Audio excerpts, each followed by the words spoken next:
So this is my studio. It's called the Cambium. This is where Westwood was born and where it's running from, and it's the converted top of a house. And I think all good studios should have a name, even if they're tiny bedroom studios like this one. It should have some kind of a name because, you know, it gives them a bit more of a character and a bit more of a personality, and somewhere that you can be a bit more sort of like creative in as well. And the Cambium comes from, it's the name of the layer just beneath the bark of a tree or a plant, where, you know, the plant and the tree are growing and becoming stronger and developing. So I thought it was a good name for a studio, but also a good name for where like a business is growing and developing as well. So the Cambium is what it's called. So when we moved into this house, like my second son was just due to be born. I just started Westwood, so I just shoved everything into this space and just sort of didn't give too much of a thought about it, because I had a nursery to paint and another human to get ready for coming into this house. So, you know, and then the start of a business and the start of a new life and all those things got in the way. And then obviously the pandemic hit and all of those kind of things. And it's only now really that, like, he's almost 3, my other son's 5. And, you know, the pandemic's slowing down slowly in this country, that I kind of had a couple of weeks off to kind of like, you know, think about this space and like turn it into something I could be proud of. Once I decided to do it, I stripped out all of the desk and everything that was in it, and then like filled the holes in the wall and like, you know, painted it, and then decided like, what am I going to do with this space? Where's stuff going to go? Where am I going to fit stuff? Where the monitor's going to be? Where am I going to be sat? All those kind of things that you need to decide before you can even start sort of like thinking about furniture. So the desk is probably the thing in my old desk I got more questions about than anything else, basically because, you know, people saw it and they were like, where did you get that desk from? Because it had that cutout and everything, and the keyboard looked like it was built in.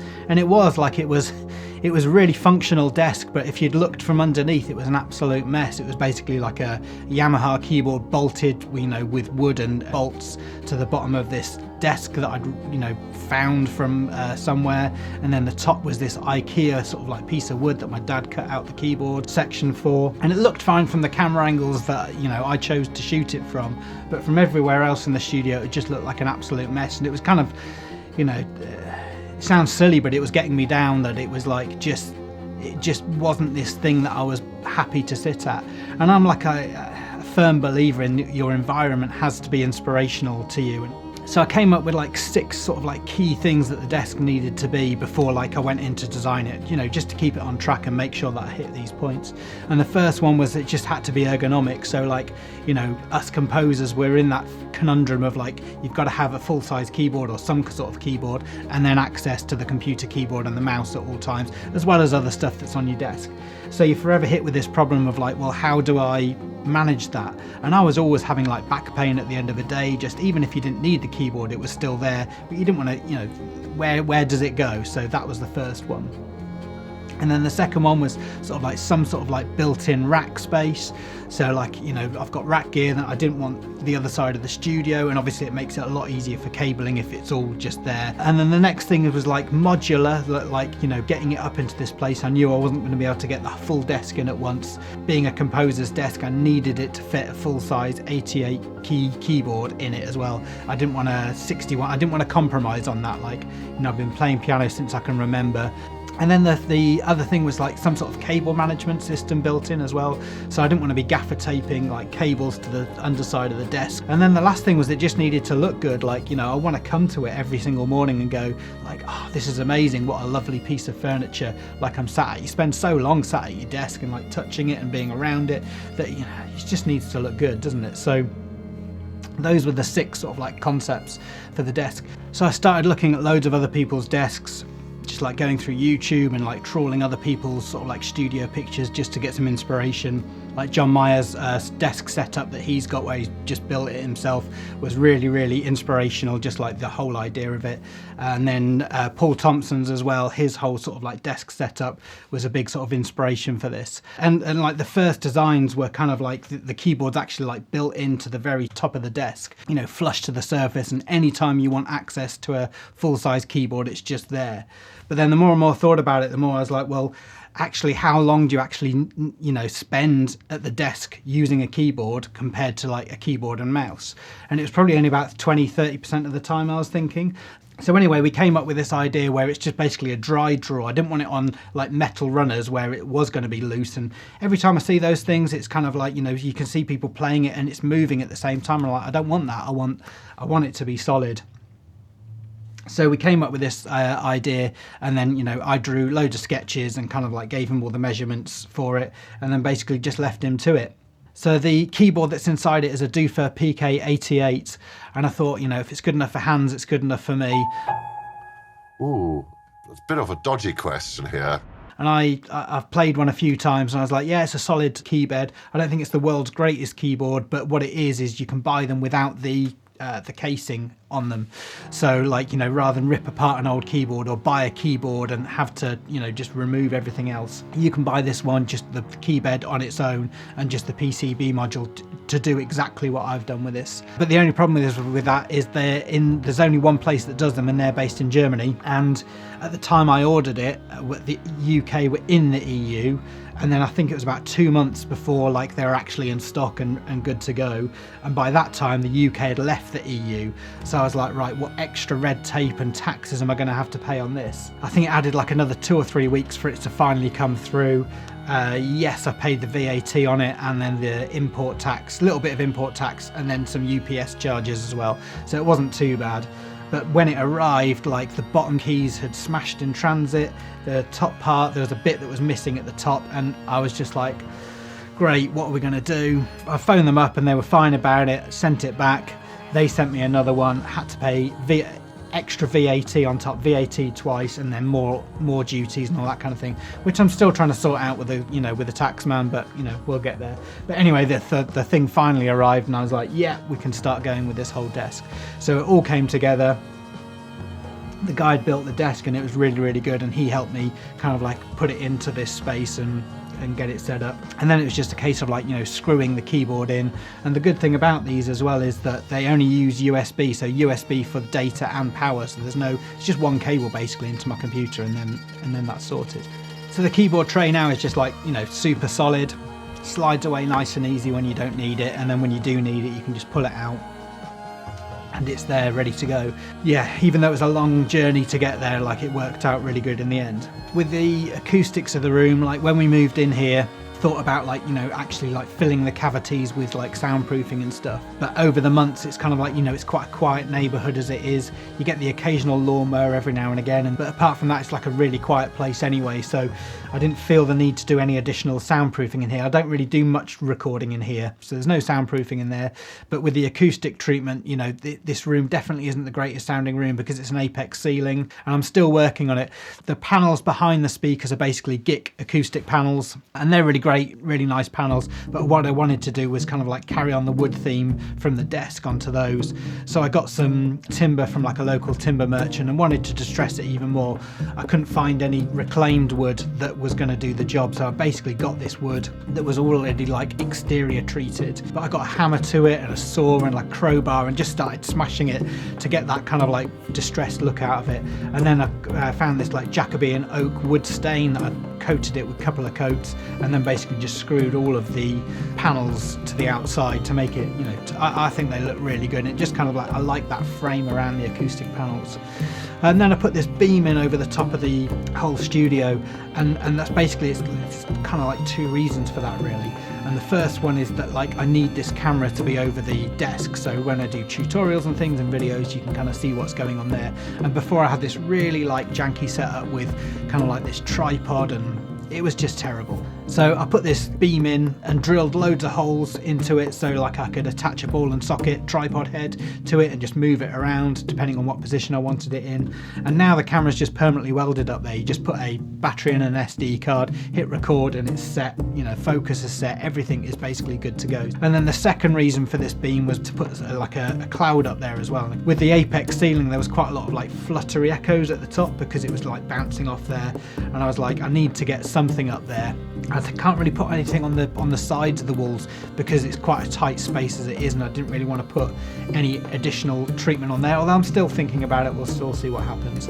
But this cloud was basically another acoustic panel that I've hung using like a bungee cord to get it really tight up to the ceiling on one side, and then just some like paracord on the other side, so the panel's kind of like angled away from the desk, so anything that's kind of like bouncing off the desk out of the monitors and going up there is kind of like angled away from the listening position, and it works really well. Like it's solved quite a lot of issues. So with the cabling in the studio, obviously there's loads of cables in the studio, and even though this isn't like the world's biggest studio at all, it's really small, there's not loads of components, there's still like a significant amount of wiring in here. And there's kind of like, you know, there's three types of cabling. There's like power, there's data, and then there's your audio cables as well. And obviously you want to try and keep your power away from your audio cables as much. And then obviously just to try and make everything in the studio, I wanted to be able to just work with each other. And then with all of the audio stuff, I just soldered everything from scratch. I think with audio cabling, like you can solder really easily. Like I think it was like 12. I was like 12 when my brother taught me how to solder. It was one summer. And like I was like, I want to make a guitar amp. So like we found this circuit design in the back of a magazine. I spent all my pocket money on like the MOSFET components and the PCBs and all the resistors and those kind of stuff. He taught me how to solder. I found this massive 12-inch guitar speaker. I was like, yes, this is going to be the world's loudest guitar amp. And then like I basically ran out of pocket money to buy the transformer, and the transformer was like so expensive I just couldn't afford it. And then it got to the end of the summer and the guitar amp never got built. It still sat somewhere, but like, you know, at least I learned how to solder, and that skill is something that like if you don't know how to do it, it's really, really simple to teach yourself how to do it. And it just makes things easier. Like, you know, you can just buy like a bulk load of XLR jacks and TRS jacks, load of cable really, really cheaply, and then like whenever you need a cable, you can just make that yourself. Or if there's a problem with a cable, like you can fix it. So I thoroughly recommend like figuring out how to solder, because it's such a valuable skill even in a small home studio. So kind of like I worked out exactly what cables needed to go where, and then I just set about making them and making sure, like, you know, I'd got everything in the right place. And then it came to actually, like, you know, putting all the cables in. And there's kind of like three things you need when it comes to like you know, getting cables tidy, and that's Velcro, that is zip ties, and that is a label machine. You know, if you've got those three things, you can pretty much get any cable anywhere you need it, and it's going to stay there. And then the label machine is just like, even like with the few amount of plugs I've got here, it's so useful just to label your sockets and label your cables. So if there's a problem, or you're reaching around the back of your desk and you just need to pull something out, you just know exactly, you know, what you are pulling out, and you're not going to pull out your computer when you're meant to pull out something else. And then I also found these cable trunking for the back of the desk, which is really great because like you can put cables in anywhere along the trunking, and then this lid snaps shut and everything just stays nice and tidy. And then, you know, if you need to remove anything or change anything, it's quite easy just to flip the cover off and just, you know, get access to it. So a couple of other things about the desk is I've just got some hooks on the side. There's one just for the headphones, just they're right there to hand, and you're not having to, you know, just leave them on the floor on the desk and they're getting kicked about and scuffed. And then I've got a couple on the side as well for like sort of like patch bay cables, XLR cables, guitar jacks, those kind of things, just so you've always got the cables that you need, you know, just immediately to hand, and you're not having to reach into a box to get them. In terms of like gear in the studio, the main thing is like the iMac. Anything I throw at it, it basically gives me back. It's you know, it's just solid. Timelines and video exports, it just spits out really, really quickly. It never has an issue with those, no glitches or anything like that.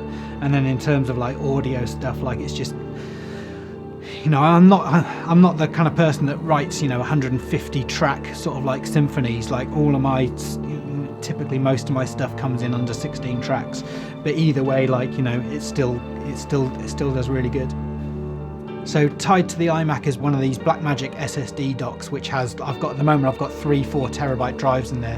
One for everything Logic, so sort of like audio, Kontakt libraries, any sort of like music projects that I'm working on are sat on there. I think I might split those eventually, so like Kontakt libraries is on one and then audio and projects are on another, but for the time being it's working fine. And then the other one is like live Kontakt projects for Westwood, so everything that we've got on there that's live and we're working on currently is on one drive there, and then everything The other drive is for media, so like stuff like this, photographs, videos, anything that I'm working on, they all get backed up to a QNAP 24 terabyte server that's sat underneath there. So the server's kind of like, you know, like the main archive that everything's on, and then anything that I'm working on that's live is on the SSD drives. So like if there is a problem that you're working on with one of the SSD drives, you've still got sort of like that redundant copy on the server, and the SSD drives get backed up daily to the server, and then overnight the server's backing up to the cloud as well. So if this place ever got broken into or there's a fire, then everything's, you know, safe on the cloud, and I'm never going to be more than a day behind in terms of like what work has actually been done. And then the iMac, the SSD dock and the server are all plugged into a UPS as well, which is a universal power supply. And basically in the event of a power failure, it will all just switch over to this battery immediately, and that thing will run like 30-40 minutes with everything connected. The interface I've got is a Apollo X8, and it's like a little bit overkill for this studio. Like there's, you know, more in it than I probably need, but I kind of like quite having stuff that's future proof and that, like, you know, I'm going to grow into sort of thing. So it's, you know, it's got 4 mic pre's on there. I typically use like 2 or 3 at once, so I've got loads, and then like there's loads of in-out as well, so just having stuff permanently plugged in to just use is really good. That's connected to, like, all the audio stuff is connected to like a power conditioner at the top, so my monitors and everything on that side are just connected to this Furman power conditioner. It's nice to have that safety, that everything's surge protected, and like, you know, you can turn on the whole rack. I can turn on my monitors, everything that's in the rack with one flick of a switch, so that's really useful to have as well. The monitors I've got are Barefoot Footprint O2s, and these were a decent investment. I was working before on Focal studio monitors, which are okay. They sounded really good. It had this really annoying thing where the power save just always was cutting out. You know, especially listening to it low volumes, they would just cut out, and then you would have to crank up the volume to kind of like kick them back into gear again. But the main reason is these Barefoots, they do sound amazing. Like, you know, it feels like a wall of sound in front of you. It doesn't sound like 2 separate monitors. It just sounds like sound in front of you, and you can kind of like hear everything. Whether that's a good thing or a bad thing, like, you know, you can hear like everything that's going on in your mix and in the sample libraries that we're making anyway. And the other good thing really is they sound the same regardless of what like level you're listening to at. So I listen to, you know, stuff at quite a low volume a lot of the time, and they sound, you know, with the Focals you were starting to lose detail when you would start to, you know, bring them down to a low level, whereas these they just sound like everything's quieter, which sounds silly, but like that's the way monitors should be. So, like, you know, I think I'm going to be keeping these monitors for a long time. The monitor controller that I've got, the Heritage Audio Baby RAM on the top, and it looks like this thing from like some Soviet nuclear power station. It's like got this massive like Neve inspired like knob on the front. Every single click is exactly the same. It's like 3 decibels increase, and it's like such a nice thing to use. And you can switch like mono, you can dim it, sort of like, you know, if you just want to listen to things at a quiet volume and then back up again. And then it's got this mute switch for like if you hear the front door going, or like, you know, somebody's calling you can just mute it really quickly. That's just like a really nice thing to use, so I'm really pleased with that. The Barefoots also come with this like little, it's called like MEME technology, so you can switch them from sort of like, you know, the flat response that monitors should be at to sort of like a NS10 sort of like style sort of response, and then all the way down to like the little cube speakers that some people use, and then up to like a hi-fi speaker, so like if you wanted to listen to what it would sound like on a really good hi-fi. And that's so useful to not have to have a second pair of monitors here, and then just to be able to flick really quickly to what it would sound like through sort of like small radio style speakers. It's like been really good to have just, you know, that on your desktop. I've also got this Korg Nano Control 2, which is absolute terrible.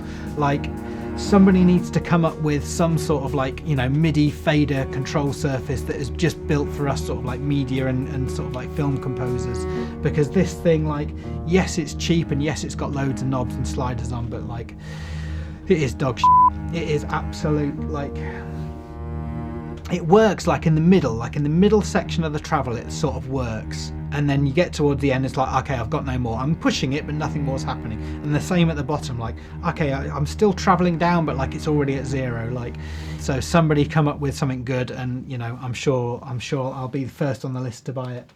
Microphones, I've got a Neumann TLM 102, which I'm using for sort of like vocal mic on the, not for singing, I can't sing, but for like vocal mic on like the videos and stuff. But also it just sounds good on like guitar, on piano, and on all those kind of things.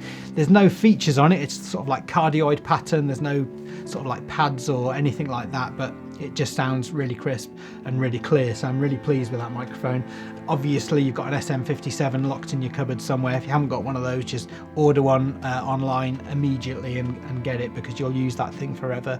And then the other 2 microphones I've got are the Octava MK012s, which are like, I got tipped onto these from the recording studio that we use at the Nave, and these are like Russian microphones. They're really, really low cost. I think they're like less than £300 for the pair of them, and they just sound super clean, like really, really nice. I can see me using those on lots and lots of things. So also on the desk I've got these drawers on the right hand side, which I'm really, really pleased with. I saw these on John Mayer's studio walkthrough, and I was like, I've got to get me some of those because they look really, really cool. And they're really heavy, they're like solid steel like drawers, and I was like, these are going to go through the floor, they're that heavy, but they're really solid. And I've just got ones for like, you know, USB cables and stuff that you need all the time but you don't necessarily want to see. And then like one for guitar-y bits like plectrums and those kind of things. And then I've got another one which has got guitar pedals in, so like all my most recent guitar pedals that I'm using, you know, the flavours of the moment are in there. I've got a few tape decks in the studio as well. Like I've got this really old Tascam. It's really solid. It's got line level balanced XLR inputs and outputs on the back as well. It records at like 2 different speeds, so you can do stuff that's really interesting like that.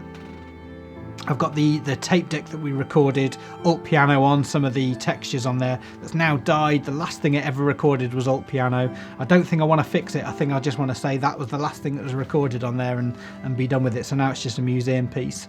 And then I've got like this Library of Congress C1 tape deck that's just bonkers. Like there's variable speeds on it. It sounds like absolutely nuts. It's got like a tiny little 3.5mm jack on the side, so you've got to deal with that. It's also 110 volts, so you've got to plug it into this voltage converter to make it work, but all that effort's definitely worth it.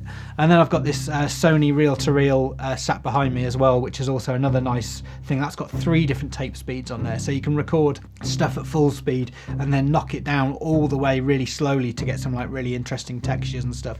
So to have that plugged into the interface all the time, just to take stuff out to tape and then back on again, even if you just record it to tape at the same speed and then play it back in again, it's still giving you something that a plugin doesn't. So I'm really pleased to have that in the studio. As well as a tape deck, I've also got this Boss Dr.Sample, which was probably the whole reason I got into sampling. As I bought this thing at university not knowing what it was. I think I'd seen it in a like, you know, Mixmag magazine or something, like people using it. I was like, that sounds cool. It takes 128 meg smart media card, if you've ever seen one of those. It's just like nothing else sounds like. It's really, really fun to play with, and I'm going to be putting some samples through that soon, I'm sure. I've also got a, for love or hate of it, a Clark Technic 1176 style compressor, and some people hate this thing and other people, like, I've seen some tests where you cannot tell the difference between this and a real 1176, and I don't know the real 1176 that well to tell you if it's any good or not. It's fun to play with. Does it sound better than a plug-in? I've no idea, but it's great to use. It's good on guitars, so like, I don't know whether it's the units that people have been getting or whether it's just, you know, they just don't like the brand because it's Behringer behind there. But for me, it's like, I don't really own much Outboard, but it's like a piece that I just wanted just to start playing and experimenting with it and to see if I'd like the idea. And it's fun. It's just like, you know, fun to turn knobs again and not have to, you know, use a mouse and those kind of things. So love it or hate it, like, it's there to stay for a little bit longer. The other thing that's in that rack, and I was desperate to get this, is just a front-facing extension cord, because there's so many times you just want to be able to plug something in, like, you know, maybe it's like a new piece of gear you've got, or it's a light, or it's a phone charger, or those kind of things. Just having just like, you know, plug sockets available to hand, and you don't have to take out an extension lead, is really, really useful. guitar wise, like, you know, I've got a few guitars. I am definitely not a guitarist. Like I can hold my own. You know, I'm way more comfortable on the piano than I am a guitar, but I like to own guitars. So like my favorite is I've got a Fender Stratocaster that all my family, they all bought me it for my 40th birthday. So I was really like, I've always wanted like, you know, a real Fender Strat, and they all clubbed together and bought it me. So that's going to stay like with me forever basically. In position number 5, I only ever use the neck position on a Fender Strat. It's just like, that is one of the most glorious sounds in the world. Yes, that's definitely an heirloom that I'm going to pass down to my kids.